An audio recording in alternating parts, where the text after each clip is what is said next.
Hello friends, welcome to study with Kashi. Friends, आज की video में हम क्लास 12 केमिस्ट्री के अनसोल्ड पेपर 2025 के सेट नंबर 1 347 के पार्ट 2 को करने वाले हैं। फ्रेंड्स, कल की वीडियो में हमने पार्ट 1 किया था। अगर आपने वो वीडियो नहीं देखी तो लिंक डिस्क्रिप्शन में आप वहां से जाकर जरूर देख सकते हैं। और फ्रेंड्स, मैंने प्लेलिस्ट बनाई हुई है, आप वहां से जाकर ये वीडियोस देख सकते हैं। और फ्रेंड्स, एक बात और, अगर आपका अभी तक क्लास 12 केमिस्ट्री का सिलेबस अभी तक कंप्लीट नहीं हुआ तो मैंने कंप्लीट सिलेबस कराया हुआ है और उसकी मैंने प्लेलिस्ट बनाई हुई है, तो आप वहां से जाकर भी अपना सिलेबस कंप्लीट कर सकते हैं। और देखिए, आपको केमिस्ट्री के एग्जाम में डरने की जरूरत नहीं है, क्योंकि केमिस्ट्री का जो सिलेबस है वो बिल्कुल फिक्स है। सबसे पहले हमें क्या करना होगा, सबसे पहले हमें अपने सिलेबस को कंप्लीट करना होगा।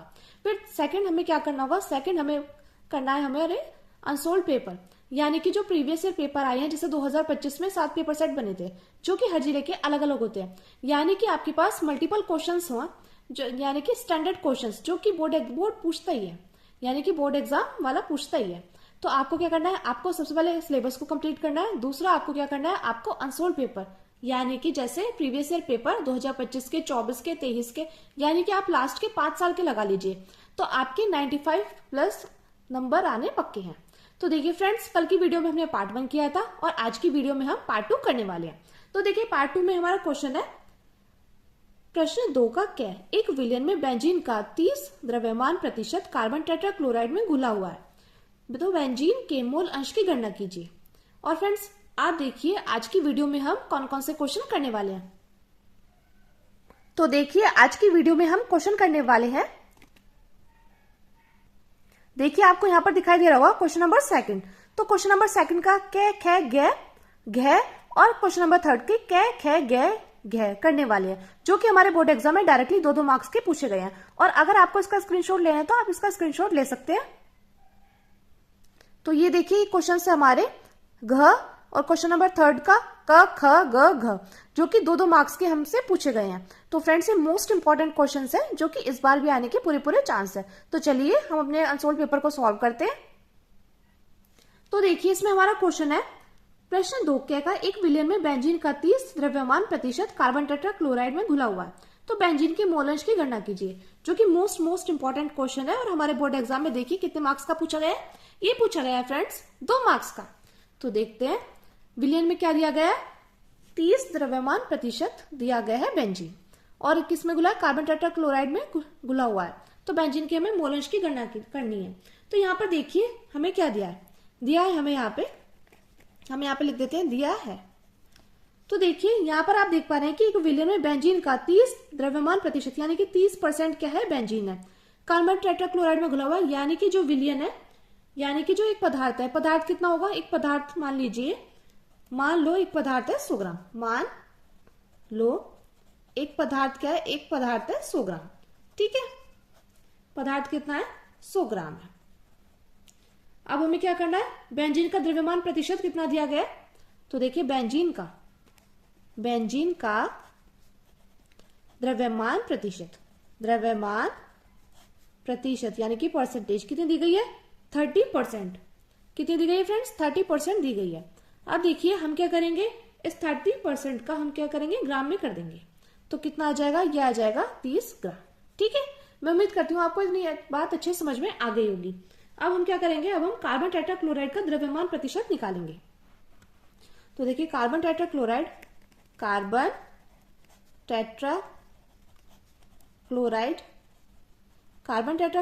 का द्रव्यमान प्रतिशत।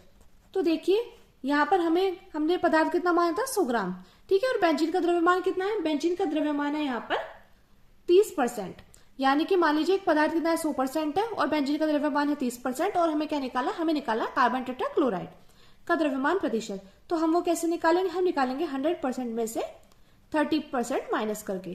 तो यहाँ पर कितना आ जाएगा, यहाँ पर आ जाएगा 70%, यानी कि कितना आ जाएगा, यह आ जाएगा हमारा 70 ग्राम। मैं उम्मीद करती हूँ फ्रेंड्स आपको इतना अच्छे समझ में आ गया होगा। देखिए, हमने यहाँ पर मान लिया है कि जो पदार्थ है वो कितना है, 100 ग्राम है, यानी कि 100% है, ठीक है। अब उसमें जो बेंजीन का द्रव्यमान है कितना है, 30% है, यानी कि 30 ग्राम। अब हमें कार्बन टेट्राक्लोराइड का द्रव्यमान प्रतिशत निकालना था, तो हमने 100% में से 30% को माइनस कर दिया, तो यहाँ पर कितना परसेंट आ गया, यहाँ पर आ गया 70%, यानी कि 70 ग्राम।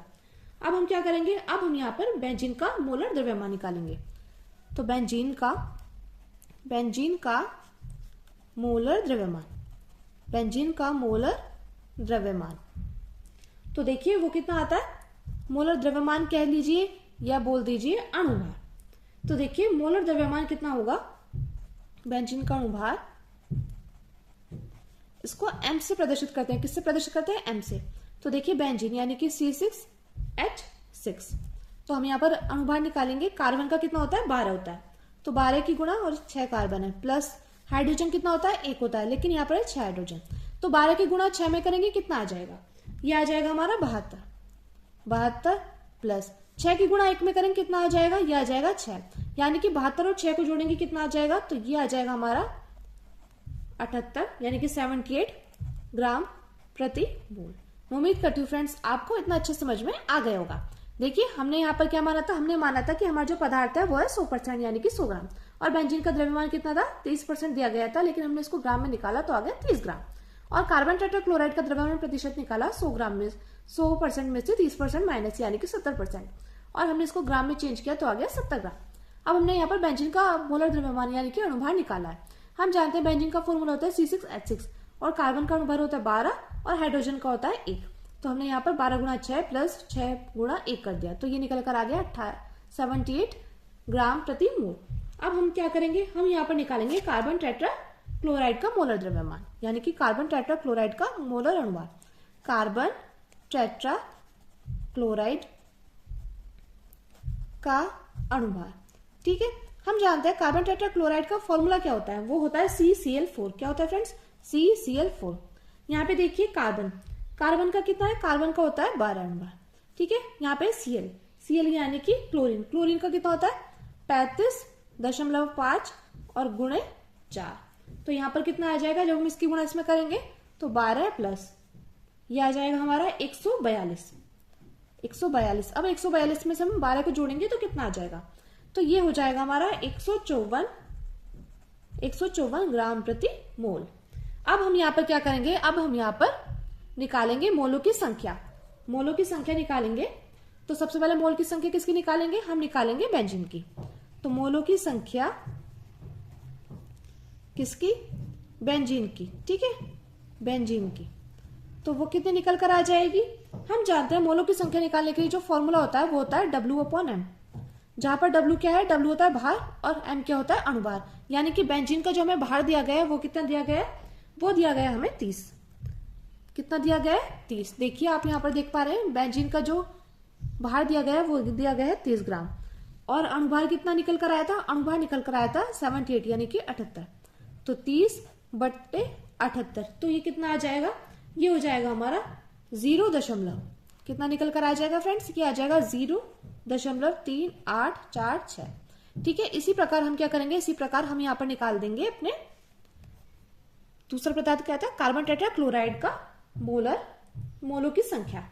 तो देखिए मोलों की संख्या निकालेंगे हम मोल CCl4 के, CCl4 यानी कि कार्बन टेट्रा क्लोराइड के। तो ये भी हो जाएगा W/M। तो W क्या है, W है भार, तो भार कितना दिया गया है कार्बन टेट्रा क्लोराइड का 70। और बात करें अणुभार की, अणुभार कितना निकल कर आया, अणुभार निकल कर आया 154। तो 70/154 कितना निकल कर आ जाएगा, ये आ जाएगा 0.4545। अब हम यहाँ पर क्या करेंगे, अब हम निकाल देंगे टोटल मोल, यानी कि हमें क्या करना पड़ेगा, हमें यहाँ पर बेंजीन के मोल भी प्लस करने पड़ेंगे और हमें यहाँ पर कार्बन टेट्रा क्लोराइड के मोल भी प्लस करने पड़ेंगे। तो देखिए कुल मोल बराबर कितना आ जाएगा, 0.3846 प्लस 0.4545। जब हम इसको इससे जोड़ेंगे तो कितना निकल कर आ जाएगा फ्रेंड्स, ये आ जाएगा हमारा 0.8391 निकल कर आ जाएगा। तो फ्रेंड्स अगर आपको इसका स्क्रीनशॉट लेना है तो आप इसका स्क्रीनशॉट ले सकते हैं। देखिए बहुत ही आसान न्यूमेरिकल है जो कि बोर्ड एग्जाम में पूछा ही जाता है। तो देखिए हमने यहाँ पर क्या किया, हमने यहाँ पर अणुभार निकालने के मोलों की संख्या निकाल ली, उसके बाद बेंजीन के मोलों की संख्या, कार्बन टेट्रा क्लोराइड के मोलों की संख्या निकालकर हमने यहाँ पर कुल मोल निकाल दिया, यानी कि जोड़ निकाल दिया। क्योंकि हम जानते हैं मोल अंश का फॉर्मूला क्या होता है, मोल अंश का फॉर्मूला होता है जो हमें कंपाउंड दिया गया है उसके मोल की संख्या अपॉन टोटल मोल। तो हमारे क्वेश्चन में हमें किसके मोलों की संख्या, मोल अंश निकालना है, हमें निकालना है बेंजीन का। तो हम यहाँ पे लिखेंगे बेंजीन का मोल अंश, बेंजीन का मोल अंश। तो अभी मैंने आपको फॉर्मूला बताया है बेंजीन का मोल अंश का, तो X मान लीजिए बेंजीन, ठीक है। इसको हम काई भी बोलते हैं, क्या बोलते हैं इसको, काई भी बोल देते हैं। तो देखिए मोल बेंजीन अपॉन कुल mole upon total mole, total mole, ठीक है। मोल अंश निकालने का फॉर्मूला होता है जिस कंपाउंड का हमें मोल अंश निकालना है तो वो तो ऊपर आ जाएगा, उसके मोलों की संख्या ऊपर आ जाएगी और अपॉन में आ जाएगा टोटल मोल यानी कि कुल मोल। तो देखिए बेंजीन के मोलों की संख्या कितनी निकल कर आई थी, 0.3846, अपॉन में कुल मोल की कितने थे, ये थे 0.8391, जो हमने दोनों के मोलों की संख्या जोड़कर बनाई है। तो हमारा वहां पर बेंजीन के मोलों की संख्या कितनी निकल कर आई थी और कार्बन टेट्राक्लोराइड के मोलों की संख्या मिलकर निकल कर आई थी 0.8391। जब हम इसको इससे भाग करेंगे तो कितने बार में जाएगा, तो ये जाएगा हमारा 0.459 में, जो कि हमारा फाइनल आंसर हो जाएगा। और फ्रेंड्स हमारे क्वेश्चन में हमसे पूछा गया था बेंजीन का मोल अंश कितना होता है, तो बेंजीन का मोल अंश लगभग होता है 0.459। मैं उम्मीद करती हूँ फ्रेंड्स आपको न्यूमेरिकल अच्छे समझ में आ गया होगा। अगर आपने ये न्यूमेरिकल कर लिया ना तो आपके 2 नंबर पक्के हो जाएंगे, क्योंकि एग्जाम में आपसे ऐसे क्वेश्चन पूछता है, बस वहां पर वो क्या करेगा, वो वैल्यूज को चेंज कर देगा। अब देखिए फ्रेंड्स हमारा अगला क्वेश्चन है राउल्ट के नियम को समझाइए, जो कि है राउल्ट का नियम को समझाइए। तो देखिए राउल्ट का नियम बहुत ज्यादा इंपॉर्टेंट है और हर साल हमसे पूछा जाता है, तो ये भी हमसे 2 मार्क्स का पूछा गया था। तो देखिए इस नियम के अनुसार किसी विलायक में अवाष्यील पदार्थ घोलने पर प्राप्त विलयन के वाष्प दाब का अपेक्षित अवनमन विलय के मोल प्रभाज के क्या होता है, बराबर होता है। तो देखिए यहाँ पर जो हमारा फॉर्मूला है वो क्या है, P0 minus PS upon P0 is equal to small n upon small n plus capital N. तो ये क्या है, ये हमारा फॉर्मूला है। और देखिए चित्र है कि इस नियम के अनुसार किसी विलायक में अवाष्यील पदार्थ घोलने पर विलयन के वाष्प दाब का अपेक्षित अवनमन विलय के मोल प्रभाज के क्या होता है, बराबर होता है। तो देखिए ये यहाँ पर क्या है, ये है यहाँ पर P0 और ये है यहाँ पर PS, ठीक है। मैं उम्मीद करती हूँ फ्रेंड्स आपको इतनी बात अच्छे से समझ में आ गई होगी। अब देखिए हमारा फॉर्मूला क्या था, ये था कि किसी विलायक में अवाष्यील पदार्थ घुलने पर विलयन के वाष्प दाब का अपेक्षित अवनमन विलय के मोल प्रभाज के, तो हमसे बोला गया विलय के, तो इसलिए यहाँ पर स्मॉल एन ऊपर आ गया। अगर बोलता विलायक के तो यहाँ पर कैपिटल एन ऊपर आ जाता, ठीक है। अब देखिए P0 minus PS upon P0 is equal to small n upon small n plus capital N. यदि विलयन क्या हो, तनु हो, तो हो जाएगा P0 minus PS upon P0, तो हो जाएगा N अपॉन कैपिटल एन। अब देखिए N प्लस N कितना हो जाएगा, कैपिटल एन।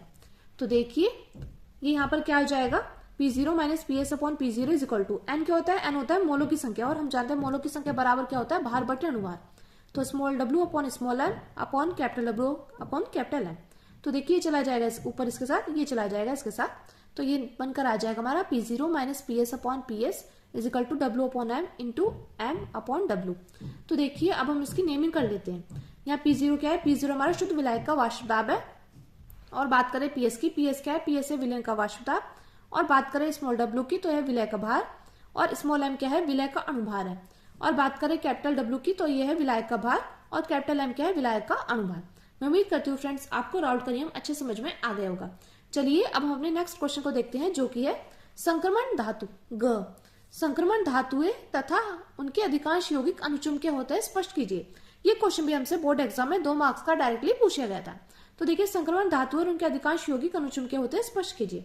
तो संक्रमण तत्व और आयन अयुग्मित इलेक्ट्रॉनों की संख्या का प्रदर्शन करते हैं। अभी हम आपको बताएंगे अयुग्मित इलेक्ट्रॉन की संख्या क्या होती है। तो देखिए संक्रमण तत्व और आयन अयुग्मित इलेक्ट्रॉन की संख्या का प्रदर्शन करते हैं, अर्थात अनुचुंबकीय लक्षण का प्रदर्शन करते हैं। किसका प्रदर्शन करते हैं, अनुचुंबकीय लक्षण का प्रदर्शन करते हैं। इसका कारण यह है कि N-1 इंटू डी उपकोश में प्राय अयुग्मित इलेक्ट्रॉन होते हैं। फिर से देख लेते हैं, संक्रमण तत्व और आयन अयुग्मित इलेक्ट्रॉन की संख्या का प्रदर्शन करते हैं। संक्रमण तत्व जिसको हम डी ब्लॉक के तत्व भी बोलते हैं, और आयन अयुग्मित इलेक्ट्रॉन की संख्या का प्रदर्शन करते हैं, अर्थात अनुचुंबकीय लक्षण का प्रदर्शन करते हैं। किसका प्रदर्शन करते हैं, अनुचुंबकीय लक्षण का प्रदर्शन करते हैं। इसका कारण यह है कि N-1 इंटू डी उपकोश में प्राय अयुग्मित इलेक्ट्रॉन होते हैं। यानी कि जो इसका कारण है वो ये है कि N-1 इंटू डी उपकोश में प्राय अयुग्मित इलेक्ट्रॉन होते हैं। जब इसमें अयुग्मित, तो देखिए जब इसमें अयुग्मित इलेक्ट्रॉन नहीं होते हैं तो उस दशा में इनके आयन प्रतिचुंबकीय गुण दर्शाते हैं। क्या दर्शाते हैं, यानी कि जब इसमें अयुग्मित इलेक्ट्रॉन नहीं होंगे तो ये क्या दर्शाएगा, ये दर्शाएगा कि आयन प्रतिचुंबकीय गुण दर्शाते हैं। तो देखिए यानी N-1 इंटू डी उपकोश में इलेक्ट्रॉन क्या होते हैं, आंशिक रूप से भरे रहते हैं। अब देखिए इसको आप एग्जाम्पल के माध्यम से समझिए Ni2+, यानी कि Ni2+ संयोजकता, ठीक है। अब देखिए इसका जब हम इलेक्ट्रॉनिक विन्यास करेंगे कितना आ जाएगा, Ar3D8। अब हम क्या करेंगे, इसका हम इलेक्ट्रॉनिक विन्यास कर देंगे, तो हम इसको इलेक्ट्रॉनिक विन्यास करेंगे तो कितना आ जाएगा, इलेक्ट्रॉनिक विन्यास करके हमने यहाँ पर कक्षक में भरा, ठीक है। हम जानते हैं 5 कक्षक होते हैं और 3D क्या है 8, तो 1 2 3 4 5 6 7 8। तो यहाँ पर आपको दिखाई दे रहा है कितने अयुग्मित इलेक्ट्रॉन है, अयुग्मित इलेक्ट्रॉन का मतलब है खाली इलेक्ट्रॉन, तो 1 2, यानी कि ये हमारे डब्बे कक्षक क्या हो गए, खाली रह गए।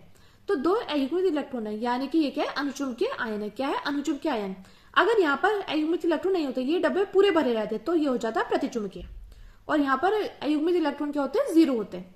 अब देखिए Zn2+, तो ये क्या है Ar3D10, इसका इलेक्ट्रॉनिक विन्यास है Ar3D10। अब यहाँ पर क्या है, यहाँ पर हमारे क्या हुआ है, ये यहाँ पर पूरे भरे हुए हैं, तो देखिए 1 2 3 4 5 6 7 8 9 10, तो ये क्या है, ये यहाँ पर कोई भी अयुग्मित इलेक्ट्रॉन नहीं है, यानी कि खाली इलेक्ट्रॉन नहीं है, ये कक्षक जो है पूरे भरे हुए हैं। तो यहाँ पर लिखेंगे 0 अयुग्मित इलेक्ट्रॉन प्रतिचुंबकीय आयन। मैं उम्मीद करती हूँ फ्रेंड्स आपको इतना अच्छे समझ में आ गया होगा। यानी कि देखिए बहुत सिंपल था ये।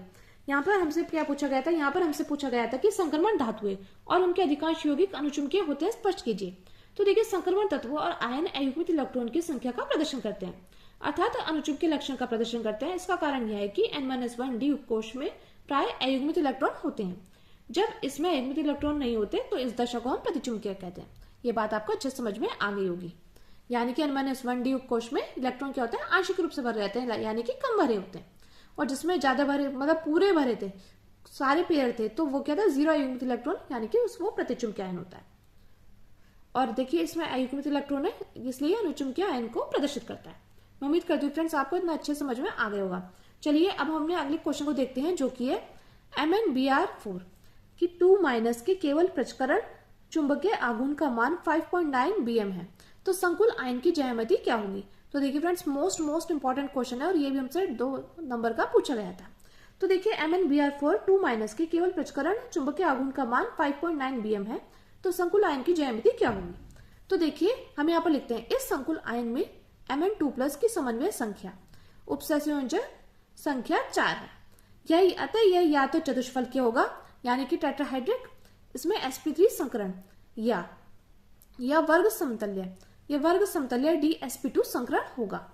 परंतु इस संकुल आयन का चुंबकीय आघूर्ण 5.9 bm है, जो डी कक्षकों में 5 अयुग्मित इलेक्ट्रॉनों की उपस्थिति को दर्शाता है।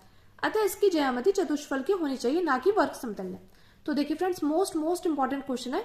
यहाँ पर हमसे बोला गया था कि MnBr4 की पावर 2- के केवल प्रचकरण चुंबकीय आघूर्ण का मान 5.9 bm है, तो संकुल आयन की ज्यामिति क्या होगी। तो देखिए इसमें संकुल आयन में Mn2+ की समन्वय संख्या, यानी कि उपसंयोजक संख्या 4 है। अतः ये या तो चतुष्फलकीय होगा या होगा वर्ग समतल्य। परंतु इस संकुल आयन का चुंबकीय आघूर्ण जो है 5.9 bm दिया हुआ है, जो डी कक्षकों में अयुग्मित इलेक्ट्रॉन की उपस्थिति को दर्शा रहा है। किसको दर्शा रहा है, डी कक्षकों में अयुग्मित इलेक्ट्रॉन की उपस्थिति को दर्शा रहा है, तथा इसकी ज्यामिति क्या होगी, चतुष्फलकीय होगी, ना कि वर्ग समतल्य होगी। मैं उम्मीद करती हूँ फ्रेंड्स इतना अच्छे से आपको समझ में आ गया होगा। जैसे समझने के लिए देख लीजिए, हमें क्या दिया गया था, हमें दिया गया था MnBr4 की पावर 2-। अब हमें क्या निकालना था, इसकी हमें ऑक्सीकरण संख्या निकालनी थी, ठीक है। तो इसकी ऑक्सीकरण संख्या कैसे निकालेंगे, तो देखिए ऑक्सीकरण संख्या कैसे निकालेंगे। तो देखिए हम जानते हैं हमें किसकी निकालनी है, Mn की निकालनी है, और Br क्या है, इसमें Br की जो ऑक्सीकरण संख्या है वो है -1 × 4, और देखिए जो -2 था ये चला जाएगा बराबर के दूसरी तरफ, तो हो जाएगा Mn, और प्लस माइनस के होते हैं -4 बराबर -2। तो देखिए ये निकल कर आ जाएगा Mn बराबर, ये दूसरी तरफ चला जाएगा, हो जाएगा +2। यानी कि जो हमारी Mn की ऑक्सीकरण संख्या है वो कितनी निकल कर आ गई, वो आ गई है 2। तो इसलिए Mn पर क्या है, +2 आवेश आए हैं, क्योंकि इसकी ऑक्सीकरण संख्या क्या है, +2 है। फिर हमने जाना कि जो Mn है वो केंद्रीय धातु परमाणु आयन, इसकी उपसंयोजक संख्या क्या है, 4 है। जो Mn है वो क्या है, केंद्रीय धातु परमाणु आयन है, और इसकी उपसंयोजक संख्या कितनी है, 4 है। यानी कि देखिए समन्वय संख्या मान लीजिए या उपसंयोजक संख्या, यानी कि कोऑर्डिनेशन बताने के लिए आपको पता होना चाहिए कि लिगेंड हमें दे रखा है, तो वो कैसा है। तो देखिए यहाँ पर हमें कौन सा लिगेंड दिया गया है, यहाँ पर हमें Br लिगेंड दिया गया है। तो Br जो लिगेंड है वो क्या है, एक दंतुल लिगेंड है, यानी कि जिसके पास एक दाता परमाणु होता है। जब इनके पास एक दाता परमाणु होता है तो फिर ये क्या होता है, ये 1 की गुणा 4 में करेंगे तो क्या आ जाएगा, 4 हो जाएगा। तो इसलिए ये जो होगी इसकी ज्यामिति क्या हो जाएगी, ज्यामिति हो जाएगी हमारी चतुष्फलकीय। तो फ्रेंड्स अगर आपको इसका स्क्रीनशॉट लेना तो आप इसका स्क्रीनशॉट ले सकते हैं कि इस संकुलायन में Mn2+ की समन्वय संख्या उपसैसुनी संख्या 4 है, तो यह या तो चतुष्फलकीय या वर्ग समतुल्य संकरण होगा। परंतु इस संकुल आयन का चुंबकीय आघूर्ण 5.9 bm है, जो डी कक्षकों में 5 युग्मित इलेक्ट्रॉन की उपस्थिति को दर्शाता है तथा इसकी ज्यामिति चतुष्फलकीय होनी चाहिए, ना कि वर्ग समतुल्य। तो चलिए फ्रेंड्स चलते हैं अगले क्वेश्चन पर। अब देखिए ये हमारा क्वेश्चन नंबर 3 यानी कि प्रश्न नंबर 3 का क्या पार्ट। तो देखिए कार्बन टेट्राक्लोराइड तथा क्लोरोफॉर्म के उपयोग लिखिए। ये क्वेश्चन भी हमसे 2 मार्क्स का डायरेक्टली पूछा गया था। तो देखिए ये भी फ्रेंड्स मोस्ट इंपॉर्टेंट क्वेश्चन है, हमें इसमें कार्बन टेट्राक्लोराइड और क्लोरोफॉर्म का उपयोग बताना है। तो देखिए बात करें कार्बन टेट्राक्लोराइड की, तो कार्बन टेट्राक्लोराइड क्या होता है, वो होता है CCl4। तो इसके उपयोग लिखते हैं। पहला उपयोग है प्रशीतकों के निर्माण में। कार्बन टेट्राक्लोराइड में जो हमारा पहला उपयोग है प्रशीतकों के निर्माण में, दूसरा है विलायक के रूप में और तीसरा है सफाई अभिकर्मक के रूप में। अब देखिए अब हम लिखेंगे क्लोरोफॉर्म के उपयोग। तो इसमें क्लोरोफॉर्म के उपयोग में पहला है निश्चेतक के रूप में, दूसरा है बीमारियों के उपचार में और तीसरा है शल्य चिकित्सा विभिन्न औषधि के निर्माण में। तो फ्रेंड्स अगर आपको इसका स्क्रीनशॉट लेना है तो आप इसका स्क्रीनशॉट ले सकते हैं कि कार्बन टेट्राक्लोराइड यानी कि CCl4 के जो उपयोग है वो है प्रशीतकों के निर्माण में, विलायक के रूप में और सफाई अभिकर्मक के रूप में। और बात करें क्लोरोफॉर्म की, तो क्लोरोफॉर्म के उपयोग क्या है, यह निश्चेतक के रूप में, बीमारियों के उपचार में और शल्य चिकित्सा विभिन्न औषधि के निर्माण में। अब फ्रेंड्स हम अपने अगले क्वेश्चन को देखते हैं जो कि दिया गया है प्रोपेनॉल का क्वथनांक ब्यूटेन से अधिक होता है, समझाइए। तो फ्रेंड्स ये भी हमारा मोस्ट इंपॉर्टेंट क्वेश्चन है, ये भी हमसे 2 मार्क्स का डायरेक्टली पूछ लिया गया था। तो देखिए यहाँ पर हमें प्रोपेनॉल का क्वथनांक बताना है कि ब्यूटेन से अधिक होता है क्यों। तो देखिए प्रोपेनॉल की जो संरचना है वो क्या है, CH3 CH2 CH2 OH, CH3 single bond CH2 single bond CH2 OH। तो ये क्या है, ये हमारी प्रोपेनॉल की संरचना है। और देखिए बात करें इसके क्रियात्मक समूह की, तो प्रोपेनॉल का जो क्रियात्मक समूह होता है वो क्या होता है, वो होता है OH। ये बात आपको पता होनी चाहिए क्योंकि डायरेक्टली हमसे पूछ सकता है। तो देखिए और ये क्या है, प्रोपेनॉल क्या है, ये एक अल्कोहल है। क्या है, अल्कोहल है। अब बात करें ब्यूटेन की संरचना की, तो ब्यूटेन की संरचना क्या है, CH3 CH2 single bond CH2 single bond CH2 single bond CH3। तो ये हमारा क्या है, ये हमारा है, ये एक एल्केन है। क्या है फ्रेंड्स, ये हमारा एक एल्केन है।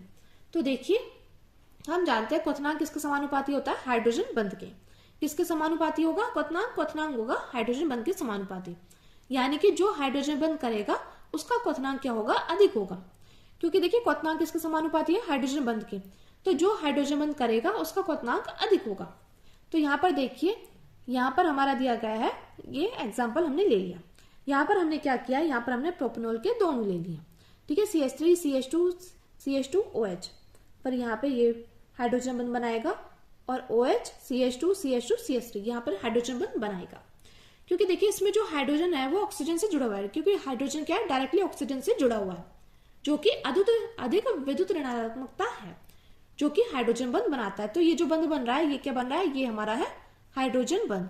ये जो हमारा है, यानी कि ये जो हमारा बंध बन रहा है, ये क्या है, ये हमारा है हाइड्रोजन बंध। तो यहाँ पर हमारा हाइड्रोजन बंध बन रहा है।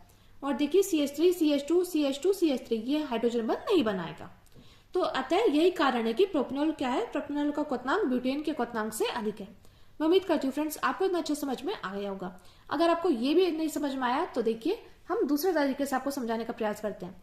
तो देखिए अगर आपने इसका स्क्रीनशॉट नहीं लिया तो आप इसका स्क्रीनशॉट ले सकते हैं। इसमें प्रोपेनॉल की संरचना क्या है, वो है CH3 CH2 OH और ये एक अल्कोहल है। और बात करें इसके क्रियात्मक समूह की, तो क्रियात्मक समूह इसका OH। और देखिए ब्यूटेन की संरचना क्या है, CH3 CH2 और ये क्या है, एक एल्कीन है। और हम जानते हैं हमें क्या निकालना है, हमें निकालना है कि क्वथनांक, प्रोपेनॉल और ब्यूटेन के बीच में क्वथनांक। तो हम जानते हैं क्वथनांक समानुपाती है हाइड्रोजन बंध के। तो यहाँ पर हम प्रोपेनॉल के दोनों ले लेंगे। ठीक है, हमने यहाँ पर दोनों ले लिए। तो देखिए इसमें जो हाइड्रोजन है वो ऑक्सीजन से जुड़ा हुआ है, जो कि अधिक विद्युत ऋणात्मकता है और हाइड्रोजन बंध बनाता है। और देखिए ब्यूटेन का क्या, ये हाइड्रोजन बंध नहीं बनाता। तो ये कारण है कि प्रोपेनॉल का जो क्वथनांक है वो ब्यूटेन से अधिक है। और फ्रेंड्स एक तो हम इस प्रकार से इस क्वेश्चन का आंसर लिख सकते हैं, और देखिए दूसरा तरीका है ये। देखिए दूसरे तरीके से हम इसको इस प्रकार लिख सकते हैं कि जो प्रोपेनॉल के अणुओं के बीच H आबंध पाए जाते हैं। आबंध यानी कि बंध, आबंध बोल दीजिए, बंध बोल दीजिए, दोनों एक ही हैं। तो प्रोपेनॉल के अणुओं के बीच H आबंध पाए जाते हैं। अतः अणुओं को एक दूसरे से पृथक करने के लिए अतिरिक्त ऊष्मा की आवश्यकता होती है, जिसके कारण क्या होता है, जिसके कारण इसका क्वथनांक बढ़ जाता है। जिसके कारण क्या होगा, जिसके कारण यहाँ पर इसका क्वथनांक क्या हो जाएगा, बढ़ जाएगा। तो देखिए यहाँ पर हमने क्या लिया है, यहाँ पर हमने प्रोपेनॉल के दो अणु लिए हैं।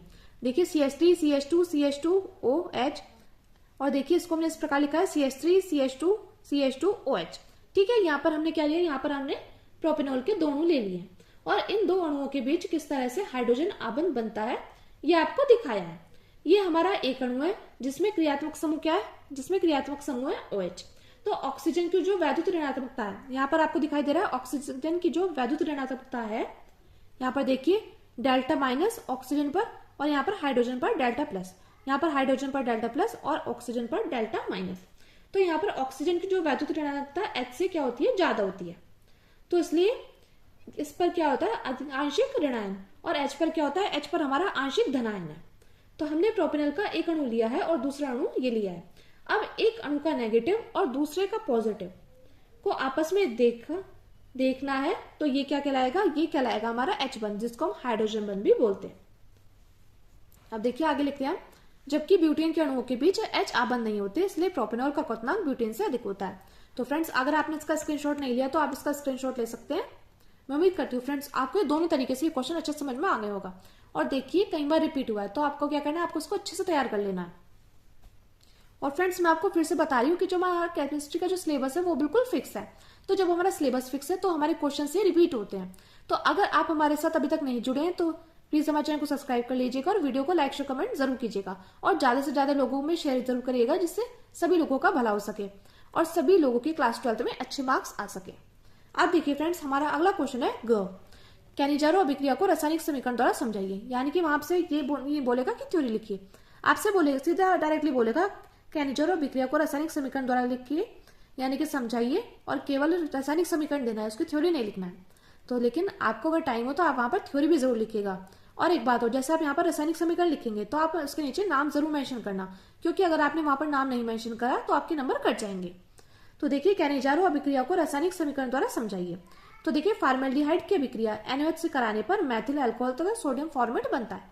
क्या बनता है कैनिजारो अभिक्रिया में, यहाँ पर हम फार्मेल्डिहाइड की अभिक्रिया NaOH से कराने पर मैथिल अल्कोहल और सोडियम फॉर्मेट बनता है। तो हमने यहाँ पर फार्मेल्डिहाइड के क्या ले लिए, दो अणु ले लिए, जिससे हमारी समीकरण संतुलित हो जाए। तो हमने यहाँ पर फार्मेल्डिहाइड की क्रिया किसके साथ कराई, क्षार के साथ, यानी कि NaOH के साथ। तो हमारा यहाँ पर क्या बनकर आ गया, यहाँ पर हमारा बनकर आ गया मैथिल अल्कोहल यानी कि CH3OH।